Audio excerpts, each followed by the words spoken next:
Good morning. ప్రభువైన యేసుక్రీస్తు వారి పరిశుద్ధ నామములో అందరికీ శుభాలు. ఈరోజు మన అందిన ఆత్మీయ ఆహారంగా ఎస్తేరు గ్రంథము 5వ అధ్యాయము 8వ వచనాన్ని ధ్యానించుకుందాం. రాజువైన తామును హామానును మీ నిమిత్తము నేను చేయబో విందునకు రావలెను. రాజువైన తాము చెప్పినట్లు రేపటి దినమును నేను చేయదును. ఇదే నా మనవియు నా కోరికయు అనెను. చదవబడిన వాక్యం ఎస్తేరు గ్రంథంలో ఏ సందర్భంలో చెప్పబడింది అంటే, యూదులందరినీ చంపేయడానికి మహామంత్రి అయినటువంటి హామాను అనే ఒక దుర్మార్గుడు ప్లాన్ చేసి రాజుగారి యొక్క ఆజ్ఞను తీసుకున్నాడు. అయితే రాజు యొక్క భార్యగా రాణి ఎస్తేరు ఆ యొక్క ఆజ్ఞను తిరిగి రాయించడానికి, యూదులను రక్షించడానికి చాలా రిస్క్ తీసుకుంది.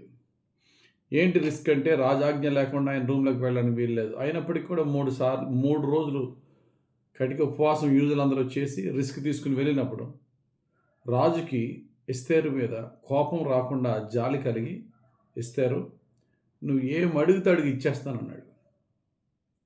రాజ్యంలో సగభాగం కావాలంటే చెప్పి ఇచ్చేస్తానన్నాడు.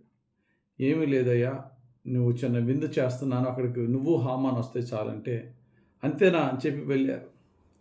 అక్కడ ఎస్తేరు చెప్పాలి రాజుకి, అయ్యా ఇది నా ప్రాబ్లం, ఈ హామాన్ అనేవాడు నన్ను నా జాతిని మొత్తం చంపేయడానికి నీతో ఒక రాజాజ్ఞను వేయించాడు, దాన్ని త్రిప్పి రాయించు లేక దాన్ని కొట్టివై అని చెప్పేస్తే నీకు అర్ధరాజ్యం ఇవన్నీ ఇచ్చేస్తానన్న రాజుకి అంత గొప్ప ఆఫర్ ఇచ్చినప్పుడు అక్కడ ఎస్తేరు చెప్పేయచ్చు కదా, చెప్పలేదు.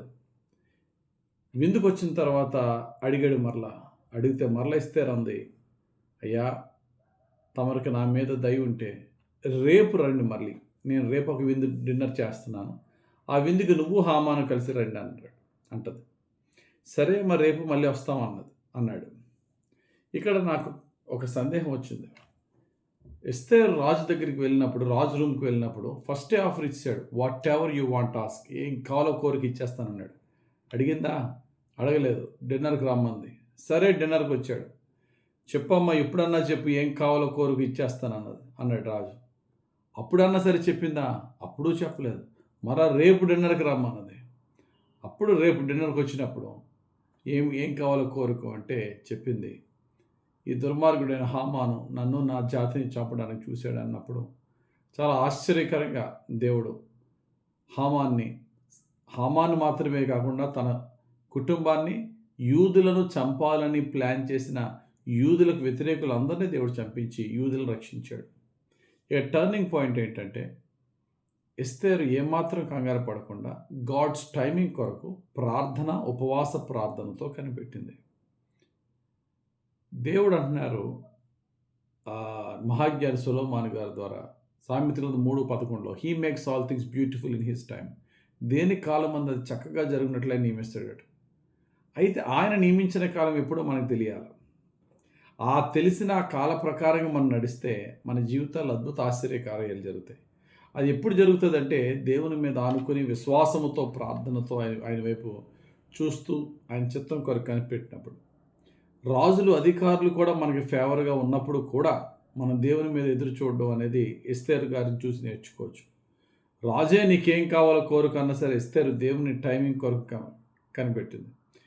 అలా లేట్ చేయడం వల్ల వచ్చిన లాభం ఏంటి అంటే, రేపు నేను చెప్తాను, రేపు డిన్నర్కి రండి అని పిలిచినప్పుడు, సరే రేపు వస్తానులే అని చెప్పి రాజు తన అంతఃపురంలోకి వెళ్ళిపోయాడు, పడుకున్నాడు. ఆ రాత్రి నిద్ర పట్టలేదు. ఆ రాత్రి నిద్ర పట్టనందువల్ల రాజగ్రంథాన్ని రప్పించినప్పుడు, రాజు ప్రాణాన్ని రక్షించిన మొర్దెకై చరిత్ర బయటికి దేవుడు రప్పించాడు. తన కంటికి కనబడేలా చేశాడు. ఏ మొర్దెకైనైతే చంపుదామని 75 అడుగుల పొడుగైన ఉరికొయ్య తయారు చేశాడు హామాను, ఈ యొక్క 1 డే గ్యాప్లో ఉరికొయ్య తయారు చేశాడు హామాను మొర్దెకైకి. అదే 1 డే గ్యాప్లో రాజుకి నిద్ర పట్టగా ఈ మొర్దెకయ్య రాజు ప్రాణాన్ని రక్షించాడనే పేజ్ రాజుగారికి కనబడింది రాజగ్రంథంలో. అదే 1 డే గ్యాప్లో రాజు పిలిచి హామాన్ని, నా ప్రాణాన్ని రక్షించిన మొర్దెకైకి శాల్యూట్ కొట్టి నన్ను గౌరవించినట్టు గౌరవించమన్నాడు. ఆ 1 డే గ్యాప్ అయిన తర్వాత మొర్దెకై వెళ్ళిన తర్వాత మొర్దెకై హామాను రాజు ఎస్తేర్ ఇంటికి వెళ్ళినప్పుడు ఈ లోపలనే మొర్దెకాయికి శాల్యూట్ చేశాడు హామాను, ఊరేగించి ఘనపరిచాడు. సరే ఎస్తేరు రాణిగారు నన్ను పిలిచారు కదా అని రాజు హామాను మహామంత్రి ఇద్దరు వెళ్ళినప్పుడు అప్పుడు కరెక్ట్గా ఎస్తేరు చెప్పింది, ఎత్తడే దుర్మార్గుడు అంటే ఏ ఉరుకొయ్యైతే ఆ 1 డే గ్యాప్లో 75 అడుగుల పొడుగంటి ఉరుకొయ్య మొర్దెకాయికి చేశాడో అదే ఉరుకొయ్య మీద ఈ మహామంత్రి హామాను అందరూ చూస్తుండగా ఊరి తీయబడ్డాడు, తన కుటుంబం చంపివేయబడింది. గమనించండి, ఎస్తేర్కి ఎవరిచ్చి ఉంటారు ఐడియా? ఒక రోజు ఆగి చెప్పని ఎవ్వరూ ఇవ్వలేదు. ఎస్తేర్ ప్రార్థనా జీవితం, ఎస్తేర్ దేవుని మీద ఆనుకున్న జీవితం. ఒకవేళ 1 డే గ్యాప్ కంటే ముందే కానీ ఎస్తేర్ చెప్పుంటే ఏమయ్యేది? బహుశా హామానికి ఊరేసే ఉంటారు కానీ ఆ హామాను చనిపోయే ముందు మొర్దెకాయిని ఊరేగించి మొర్దెకాయికి శాల్యూట్ కొట్టి మొర్దెకాయి ముందు సాష్టాంగపడే పరిస్థితి రాకపోయేది. దేవునికి తెలుసు ఎవరిని ఎప్పుడు ఎక్కడ ఎలా హెచ్చించాలో. మొర్దెకాయిని హెచ్చించాడు, అదే హామానుతో శాల్యూట్ చేయించాడు. ఆ తర్వాతే హామానికి శిక్ష విధించి హామాను కుర్చీలో మొర్దెకాయిని దేవుడు ఎక్కించాడు. దీని అంతటిని మనం చూసినట్లయితే ఎస్తేరుని చూసి మనం నేర్చుకోవాలి. రాజు యొక్క దయ ఆమె మీద ఉన్న, నాకు రాజుగారి ఫేవర్ నా మీద ఉంది కాబట్టి నాకేంటి భయం అనుకోలేదు. ఉపవాస ప్రార్థనతో ప్రభు చిత్తం కొరకు కనిపెట్టింది, ప్రభు టైమింగ్ కొరకు కనిపెట్టింది, ప్రభు ఉద్దేశం కొరకు కనిపెట్టింది. ఈరోజు మనం కూడా అటువంటి జీవితం కలిగి ఉన్నాం. రాజులు, అధికారులు, ఎమ్మెల్యేలు, ఎంపీలు, మంత్రులు మనకు అండగా ఉన్న ఎన్నడూ వారి మీద ఆధారపడద్దు. దేవుని చిత్తం కొరకు, దేవుని యొక్క సమయం కొరకు, దేవుని మార్గం కొరకు ఎదురు చూద్దాం. ప్రార్థనాపూర్వకంగా కనిపెడదాం. దేవుడు అప్పుడు మనం ఊహించిన దానికంటే, ఆశించిన దానికంటే గొప్ప వాటిని గొప్ప విధంగా దేవుడు చేసి మనం తృప్తిపరుస్తాడు. దేవుని టైమింగ్ కొరకు ఎదురు చూద్దాం. ఆయన ఏ టైంలో ఎలా చేయాలో బాగా తెలుసు. కంగారు పడకూడదు. Slow and steady wins the race అంటారు చూసారా? జాగ్రత్తగా ప్రార్థనాపూర్వకంగా ప్రతిదీ కూడా చక్కటి యోచనతో చేద్దాం. దేవుని యొక్క కౌన్సిలింగ్ ప్రకారంగా నడుద్దాం. ఊహించిన దానికంటే గొప్ప విజయాన్ని పొందుకుందాం. దేవుడు తన పరిశుద్ధ వాక్యం మన జీవితంలో నెరవేర్చును గాక. ఆమేన్. పరిశుద్ధుడా, ప్రేమ కలిగిన తండ్రి, నీ యొక్క భక్తురాలైనటువంటి ఎస్తేర్ గారిని చూసి నేర్చుకునే శ్రేష్టమైన పాఠం, అధికారులు తన పక్షముగా ఉన్న ఉపవాస ప్రార్థనతోనే తన అన్నీ జయించుకుంది. ఎవరు ఆలోచనలు చెప్పేవారు లేకపోయినా, ఆమె అంత జ్ఞానవంతురాలు, బాగా చదువుకున్న వ్యక్తి కాకపోయినా, జ్ఞానానికి మించిన నీ యొక్క అద్భుతమైన ఆలోచన కర్తవైన నీ దగ్గర ఆలోచన పొందుకుని నడిచింది. అయ్యా, అద్భుతంగా ప్రభా అన్ని కార్యాలు నీవే జరిపించి శత్రుశేషం లేకుండా యూదులను రక్షించావు. ఎస్తేరుని సాధనంగా వాడుకున్నావు.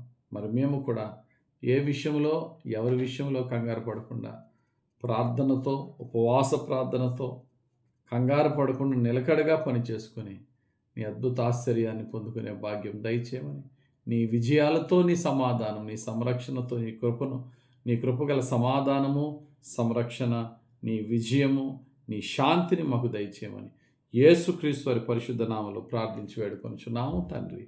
ఆమేన్. తండ్రి యొక్కయు, కుమారుని యొక్కయు, పరిశుద్ధాత్మ దేవుని అభిషేకం మనకు తోడుని నడిపించి దీవించును గాక. Amen. God bless you. Have a very blessed day.